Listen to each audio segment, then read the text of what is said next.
Okay, ready for a deep dive that could change how we see everything? I'm ready. We're going to tackle Naomi Klein's book, This Changes Everything. Oh, yeah. This changes everything, a classic. It doesn't hold back when it comes to climate change. No, it definitely doesn't. So, if you want to understand what's really going on, not just the headlines, this is the deep dive for you. It's a powerful book, and you know what's fascinating about it? It's not just Klein laying out the science of climate change. Right. It's how she connects it to economics, to politics, even to our cultural narratives. That's totally. It shows how deeply intertwined climate change is with, well, everything. You'll be blown away by some of the stories she uncovers. Yes. Did you know about that time T. Boone Pickens was like this big green hero? Oh, yeah, the oil tycoon. Or... Yeah. For promoting wind power? Right, right. And then fracking took off. Yeah, then he just hit. Pivoted to championing natural gas. Like his green conversion was perfectly timed to his financial interests. Exactly. Klein dives deep into that and so much more. Buckle up. There. You're in for some serious aha moments. You're going to be thinking about this one for a while. For sure. So to kick things off, Klein starts with this super powerful quote. Oh, yeah. Lay it on us. Climate change isn't an issue to add to the list of things to worry about next to healthcare and taxes. Huh. It is a civilizational wake-up call. I mean, that right there, that sets the tone for the whole book. No kidding. Talk about a starting point that grabs your attention. It makes you realize this isn't about tweaking a few policies or, buying a hybrid car. Right. It's about rethinking our entire relationship with the planet and, our economic system. So true. So in that first chapter, the right is right, Klein doesn't waste any time. No, she doesn't. She jumps right into this uncomfortable truth. Yeah. That the climate crisis, it just clashes head-on with our current economic model. Especially deregulated capitalism, the kind of capitalism that says grow or die. Right. She's arguing that this idea of endless growth on a finite planet, Yeah. it's just fundamentally flawed. Okay, so is she saying capitalism is the root of all evil? Well, not necessarily. But she definitely points out that the pursuit of profit at all costs, right? Yeah. That's led to rampant environmental destruction. For sure. And this ever-widening gap between the rich and the poor. She even says the bottom line is that our economic system and our planetary system are now at war. It's a powerful image, right? Like these two forces on a collision course. So what's the solution then? Is she saying we need to completely overthrow capitalism? Klein doesn't really offer simple solutions. No.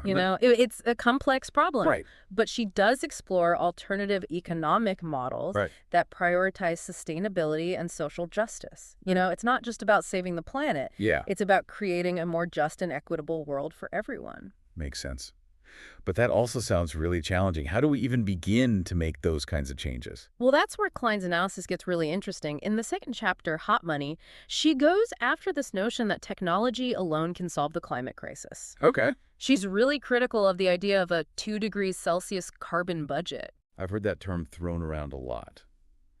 Can you break that down for us? Yeah, so basically the idea is that we can only emit a certain amount of carbon dioxide into the atmosphere before we hit this tipping point. Okay. That leads to catastrophic climate change. Right. But Klein's argument is that this approach, it relies too heavily on unproven technologies. Like what? Like carbon capture and storage, which she calls magical thinking. So she's saying we can't just rely on some future tech fix. Right. We need to make changes now. She says the belief that climate change can be fixed without questioning the logic of growth is a fantasy. And that leads her to explore this whole other side of the climate debate, the denial machine. Oh, yeah. The folks who say climate change is a hoax. Exactly. And Klein has some pretty wild stories about encountering climate deniers. Spill the tea. So in the chapter Public Enemy #1, she goes deep into the world of conservative think tanks. Like the Heartland Institute. They get funding from fossil fuel companies, and their whole mission is to spread misinformation about climate science. That's kind of scary. So it's not just about ignorance then. No. It's about organized disinformation campaigns. Absolutely. Klein actually attends one of their conferences. What was that like? She describes it as surreal. She writes, "It felt like I had stumbled into a parallel universe where the laws of physics no longer applied." Whoa. It's like they're actively trying to stop us from taking action. It's pretty wild. But why, though? What's their motivation? Well, Klein argues that it all comes down to protecting vested interests. Okay. The fossil fuel industry stands to lose trillions of dollars if we transition away from oil, coal, and gas. Makes sense. So they're basically funding these think tanks to sow doubt and delay action. It's like a conspiracy theory. Right, but it's not really a theory when you look at the evidence. Totally. Klein backs up her claims with tons of research and interviews. Yeah, she connects the dots between the money, the ideology, and this outright refusal to acknowledge the reality of climate change. So it's not just about denying the science. Nope. It's about protecting a system that benefits a select few at the expense of everyone else. Exactly. And that leads Klein to explore another layer of this problem, the role of trade agreements. Wait, what do trade agreements have to do with climate change? That's what I thought too. But in the chapter, The Trade Trap, Klein makes this really compelling argument. Okay, I'm listening. She shows how free trade agreements, like NAFTA, they prioritize corporate profits over environmental protection. Gotcha.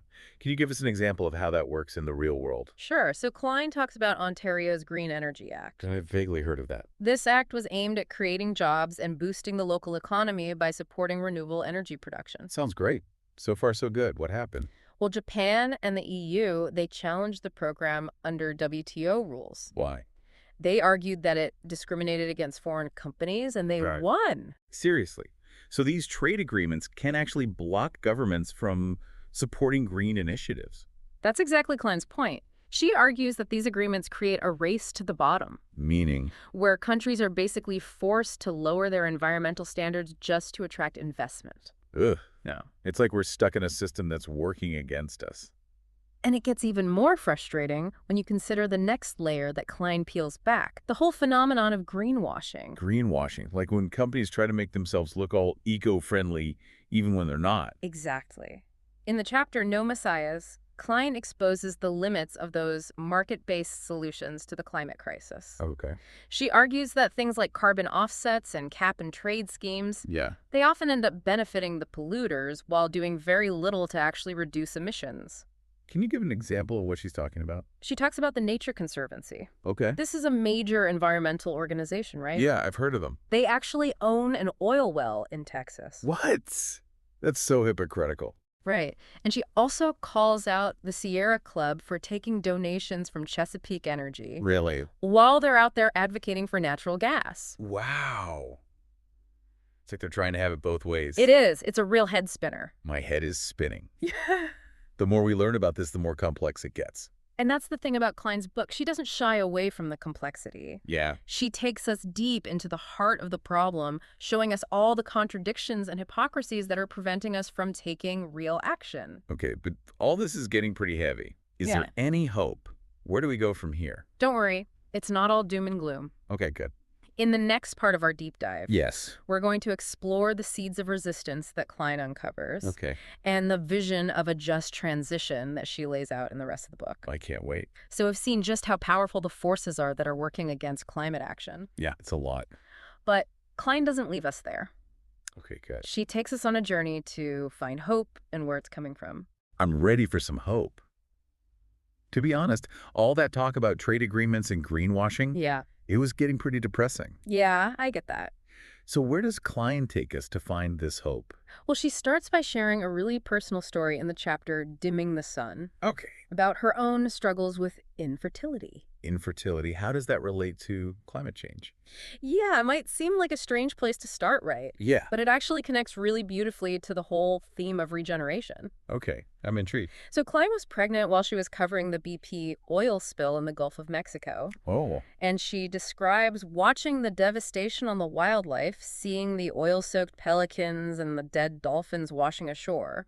Awful. And at the same time, she was experiencing this fear of another miscarriage because of her low hormone levels. That's so much to deal with at once. It was, and she writes, I couldn't shake this feeling that the dying pelicans and my struggling pregnancy were somehow connected, that both were casualties of the same system. Wow, that's heavy. It makes you realize that what we're doing to the planet, we're doing to ourselves. It's all interconnected, and this experience led Klein to explore these alternative agricultural practices that focus on actually healing the land, like permaculture and agroecology. Working with nature instead of against it. Exactly. And she visits the Land Institute in Kansas, Okay. where they're trying to solve what they call the 10,000-year-old problem of agriculture. The 10,000-year-old problem. What do they mean by that? Well, they're talking about how industrial agriculture has basically depleted the soil for centuries. So they're like going back to basics. Kind of. Yeah. At the Land Institute, they're experimenting with perennial crops, and they're mimicking natural ecosystems to create these incredibly resilient and fertile systems. Wow. So instead of constantly fighting nature, they're trying to work with it. Exactly. And Klein sees this as this powerful metaphor for the kind of transformation we need in our economic and political systems, too. Interesting. So it's not just about changing how we grow food. No. It's about changing our whole way of thinking about growth and progress. Right. She writes, what if instead of trying to transcend nature, we tried to emulate its most elegant solutions? That's a great quote. Yeah. So where does she go from there? Well, she also digs into this idea of sacrifice zones. Okay, I've heard that term before, but can you remind us what it means? Yeah, so these are the places and the communities that are basically deemed expendable. Expendable how? In the name of economic growth. Oh, right. So it's like saying these people and places don't matter as much as profits. Exactly. And she gives some really concrete examples like the tar sands in Alberta. Oh, yeah, I've heard about that. Where indigenous communities have been dealing with the devastating impacts of oil extraction for decades. Right. Their land is being poisoned. Their health is suffering. And yet they're largely ignored by the mainstream. It's like they're being sacrificed so the rest of us can keep driving our cars and using our smartphones. And it's not just happening in far-off places. Klein also talks about Cancer Alley in Louisiana. That sounds terrible. It is. It's where communities living near these petrochemical plants have been ravaged by disease. It's heartbreaking to think about all those people bearing the brunt of our addiction to fossil fuels. Yeah. And what's so powerful about Klein's analysis is that she connects these local struggles to the global system. Right. So it's not just about these isolated incidents. You know, it's systemic. It's about how our demand for cheap energy and cheap goods is directly contributing to the suffering of these communities. Exactly. And she argues that we can't just address climate change in isolation. Because it's all connected. Right. It's interconnected with poverty, inequality, racism, colonialism. So it's not just an environmental crisis. Yep. It's a social justice crisis as well. Precisely. And this leads her to introduce this concept of extractivism. Okay. What's that? It's this dominant logic that shapes our entire relationship with the planet. It's about seeing the Earth as a resource to be exploited. Instead of a living system to be respected and cared for. I get it. So it's like this deep-seated belief that we're separate from nature and that we have the right to take whatever we want from it. Right. And she traces this mindset back to the Enlightenment and the rise of industrial capitalism. So it's not just about capitalism then. It's this broader cultural mindset. Yeah. And she actually points to examples of left-leaning governments in Latin America that have also fallen into this trap. That's interesting. So it's not just a left versus right issue. Yeah. It's about challenging this fundamental assumption that we're entitled to exploit the Earth. And this is where her vision for a just transition comes in. Okay, I've heard that term before too, but can you explain what she means by it? So she asks, what would it look like to move away from fossil fuels in a way that doesn't leave workers and communities behind? Right, because we can't just shut down the entire fossil fuel industry overnight. Exactly. There are millions of people whose livelihoods depend on it. So how do we ensure that those who are most impacted by the shift to clean energy aren't left holding the bag? That's the big question, right? Klein talks about the need for massive investments in renewable public transportation and energy efficiency. Okay. But she emphasizes that it can't just be about creating green jobs. It needs to be about creating good jobs. Meaning? Jobs that are unionized, well-paying, and offer a decent quality of life. So it's about creating a future that's both sustainable and just. Exactly. And she points to some inspiring examples of this already happening. Like where? Like in Germany, where the growth of the renewable energy sector has created hundreds of thousands of new jobs. That's awesome. Are there other examples? Yeah, she also talks about community ownership of renewable energy projects. Oh, yeah. Where the benefits stay within the community instead of being siphoned off by big corporations. That's a great idea. Right. But she also acknowledges that this transition isn't going to be easy. Right. It's going to be messy and complex. Yeah. There are going to be winners and losers, and we need to figure out how to support those who are most impacted by this shift away from fossil fuels. So it's about making sure that everyone has a seat at the table as we navigate this transition. Exactly. And that's what a just transition is all about. It's about ensuring that everyone has the opportunity to participate in and benefit from this shift to a more sustainable future. I love that idea. It's about creating a future that works for everyone, not just the privileged few. And Klein doesn't stop there. She also explores this really interesting idea of blockadia. Blockadia.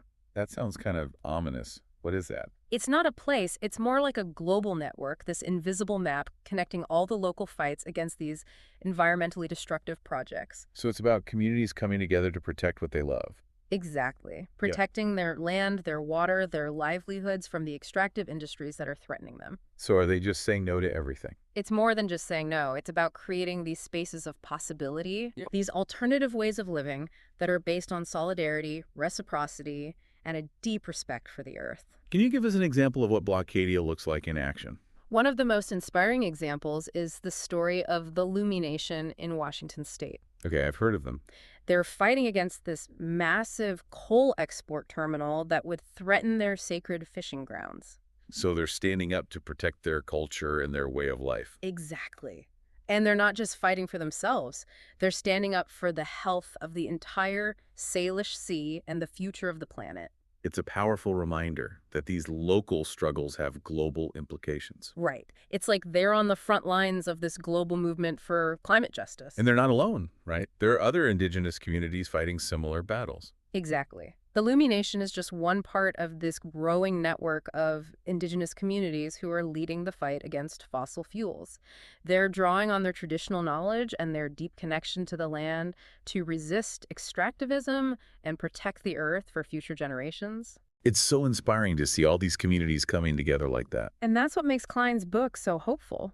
She's not just laying out the problem, she's showing us that these solutions exist. Right. And that people are already putting them into practice. So it's not just about big policy changes. No. It's also about all these small acts of resistance and creation that are happening every day all over the world. Exactly. Like people installing solar panels on their roofs or starting community gardens or simply choosing to consume less. These seemingly small actions, when you multiply them by millions, they can have this huge impact. That's so empowering. It makes you feel like you can actually make a difference. And that's what Klein is trying to do. She's trying to shift the narrative away from doom and gloom and towards this vision of a better future. Yeah, instead of focusing on what we've lost, right, let's focus on what we can create. Exactly. She writes, what if our job right now is to dream dangerous dreams, dreams that inspire us to fight to make them real? I love that. It's about reclaiming our power to imagine and create a world that's actually worthy of our love and care. And I think that's the perfect segue into the final part of our deep dive, where we're going to explore some of the specific solutions and strategies that Klein outlines in the rest of her book. All right, so we dove deep into the forces blocking climate action. We found those seeds of hope and resistance movements. It's been a journey. Now let's get practical. Yeah, let's talk solutions. What concrete solutions does Klein offer in This Changes Everything? One of the most radical ideas, and it's a really thought-provoking one, is degrowth. Degrowth. So like going backward. Isn't growth always a good thing? It's not about everyone getting poorer or anything like that. Okay. It's more about shifting our focus away from endless material consumption toward a better quality of life, stronger communities, a healthier planet. So like redefining what we even mean by growth and progress. Exactly. Klein makes this point that in developed countries, more stuff doesn't equal more happiness. It often leads to stress debt, environmental damage. Yeah. Degrowth is about saying, hey, maybe we already have enough. That's a radical concept in a society that's always pushing us to buy more, have more, be more. It is. It's a big shift, but it's a conversation we need to have. So how do we get there from where we are now? What are the steps? It's not going to be easy. Klein admits that. Yeah. It requires a huge shift in our values and priorities. Both individually and collectively. So it's like moving away from that individualistic consumerist mindset. Exactly. And embracing something more cooperative, community-oriented. Right. It's a massive undertaking. So does Klein just leave us with this vague idea of degrowth? Or does she offer concrete strategies? She does. She outlines some concrete strategies. Yeah. One key strategy is transitioning to renewable energy sources. She writes, the things we need to do to avert catastrophic warming are the very same things we need to do to create a more just and equitable society. So tackling climate change can go hand in hand with creating a better world. That's the idea. And there are examples of this already happening. Oh yeah, like what? She talks about Germany's feed-in tariff program. It's been super successful in boosting renewable energy growth. How so? It guarantees a fair price for renewable energy, making it a way better investment. So it incentivizes the shift to clean energy. Exactly. And it's created this boom in small-scale, community-owned renewable energy projects. Cool. So it's like a decentralized democratic energy system. Right. And Klein doesn't just focus on technology. What else? She emphasizes the importance of social movements in making change happen. Okay. She writes, "Only mass social movements can save us now." So it's bigger than individual actions. It's about changing the system itself. And she points to movements throughout history to show that it's possible. Right. Like the civil rights movement, the anti-war movement, the women's rights movement. But what about climate change specifically? What movements are gaining traction now? One is the fossil fuel divestment movement. I've heard about that. It's calling on institutions like universities, foundations, pension funds Yeah. to pull their investments out of fossil fuel companies. So hitting them where it hurts, their wallets. Yeah, and it sends a message that these companies are not socially acceptable anymore. But can divestment really make a difference? Isn't that a little idealistic? Klein argues that it's already making an impact. Raising awareness, shifting the conversation, putting pressure on those companies. Okay. And it's not just about divesting, it's also about reinvesting. And things like renewable energy. Exactly. Redirecting capital from destructive industries to those building a better world. Okay, I'm seeing how the pieces fit together. Right. But Klein also says we need to go beyond economic solutions. Oh, yeah, for sure. She talks about transforming our political system as well. Absolutely. Because our current political system, it's dominated by corporate interests and beholden to the fossil fuel industry. So what's the solution there? She talks about getting money out of politics, overturning Citizens United, strengthening regulations that protect the public interest. Do you think it's possible to achieve those reforms? It's a tall order, but Klein argues that it's essential. Okay. And she says, we can't just wait for politicians to save us. Right. We need to build power from the bottom up. So empowering communities to take action at the local level. Exactly. Klein points to tons of examples of communities doing just that. Resisting those extractive industries, building resilient local economies, creating a more just and sustainable future. It's happening all over the world.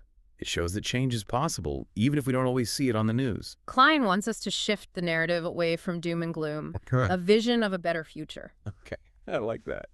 She writes, what if our job right now is to dream dangerous dreams, dreams that inspire us to fight to make them real? That's a beautiful thought. Yeah. It's about reclaiming our power to imagine a better world. And I think that's the heart of Klein's book. Yeah. It's a call to action, a roadmap for a just transition, and a reminder that we have the power to change everything. Wow, this deep dive has been amazing. We've gone from the depths of climate denial to the heights of community resistance and learned about this bold vision of a degrowth future. It's been quite a journey. It's clear that the challenges are huge. No doubt. But Klein's book leaves us with a sense of hope. And possibility. It reminds us that we're not powerless in this crisis. We have the power to choose a different path. To create a future that's just sustainable and truly livable for everyone. I think that's a perfect note to end on. Thank you for joining us on this deep dive into This Changes Everything. We hope this conversation has given you some food for thought, some new ideas, and maybe even inspired you to take action. Because, as Klein reminds us, it's not too late to change everything.